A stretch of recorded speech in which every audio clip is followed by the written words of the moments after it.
తెలుగు నేలపై కొత్త చరిత్రకు నేడు పునాది రాయి పడబోతోంది. ఆంధ్రుల కలల నగరి అమరావతికి శంకుస్థాపన జరగబోతోంది. ధాన్య కటకంగా, ధరణి కోటగా తెలుగు జాతి ఖ్యాతిని విశ్వవిఖ్యాతం చేసిన పుణ్యగడ్డ భవిష్యత్తులో ఆంధ్రప్రదేశ్ దీప్తిని దశ దిశలా వ్యాప్తి చేసేందుకు మరోసారి అమరావతిగా రాజస్థాన్ని సంతరించుకోబోతోంది. అత్యాధునిక హంగులతో చరిత్ర గతిలో కొత్త మలుపులు సృష్టించేందుకు ప్రజా రాజధానిగా ఊపిరి పోసుకోబోతోంది.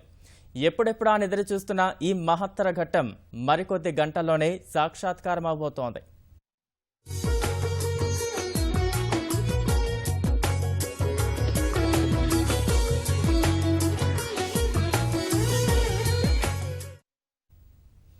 ఆరు కోట్ల ఆంధ్రుల హృదయాల్లో ఆచంద్రార్కం నిలిచిపోయే మహత్తర ఘట్టానికి సమయం ఆసన్నమైంది.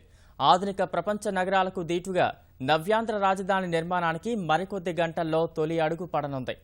దేశ విదేశాల నుంచి తరలివచ్చే అతిరథ మహారథుల సమక్షంలో ప్రధాని నరేంద్ర మోదీ చేతుల మీదుగా మధ్యాహ్నం 12:36 నుంచి 12:43 మధ్య ప్రజా రాజధాని అమరావతి నిర్మాణానికి పునాదిరాయి పడనుంది.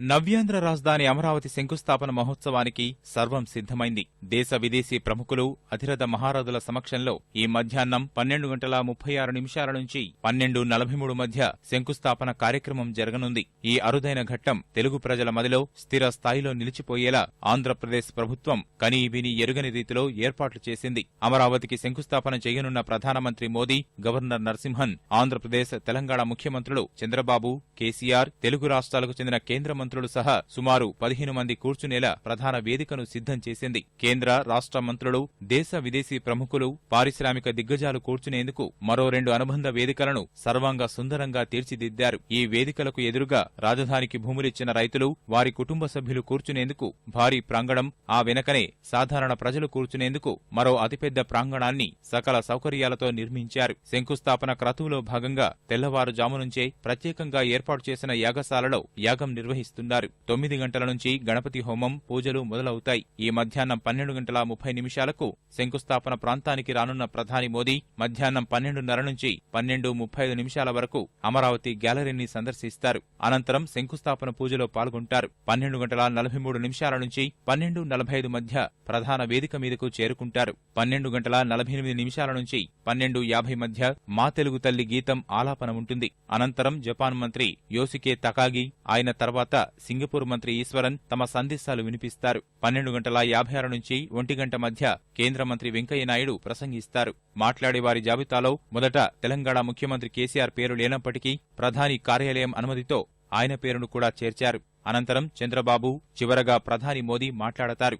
ఆంధ్రప్రదేశ్ ప్రభుత్వం తరపున అతిథులకు ప్రధానమంత్రి జ్ఞాపికలు అందజేస్తారు. అమరావతి శంకుస్థాపనకు Tamil Nadu governor Rosaiah, Assam, Nagaland governor PB Acharya, supreme court న్యాయమూర్తి జస్టిస్ ఎన్వి రమణ, జపాన్ మంత్రులు, Bangladesh, Belgium, Venezuela, Bulgaria, Britain, Rwanda రాయబారులు హాజరు కానున్నారు. జపాన్, సింగపూర్ నుంచి 25 మంది పారిశ్రామికవేత్తలు, మిత్సుబిషి భారత ప్రతినిధి, వాల్మార్ట్ ఇండియా ఉపాధ్యక్షుడు, జిఎంఆర్ సంస్థ chairman Granthi Mallikarjunarao, Sumitomo corporation ప్రతినిధి, వాండా గ్రూప్ అధినేత, ఎస్ బ్యాంక్, హెచ్డిఎఫ్సి బ్యాంకు ఉపాధ్యక్షులు, Apollo chairman C Pratap Reddy, Asian Paints, Lockheed Martin సంస్థ ప్రతినిధులు హాజరవుతారు. శంకుస్థాపన వేదిక వద్ద 25 సీసీ కెమెరాలతో గట్టి నిఘా పెడుతున్న పోలీసులు ప్రధాన వేదికకు 300 మీటర్ల దూరంలో పార్కింగ్ ఏర్పాటు చేశారు. అక్కడ 25 సీసీ కెమెరాలను అమర్చారు. పార్కింగ్ స్థలాల పర్యవేక్షణకు డీఐజీ స్థాయి అధికారి, ఎస్పీలను నియమించారు. కమాండ్ కంట్రోల్ రూమ్ ద్వారా సీసీ కెమెరాలు, టీవీల దృశ్యాలను పోలీసులు నిరంతరం పర్యవేక్షించనున్నారు.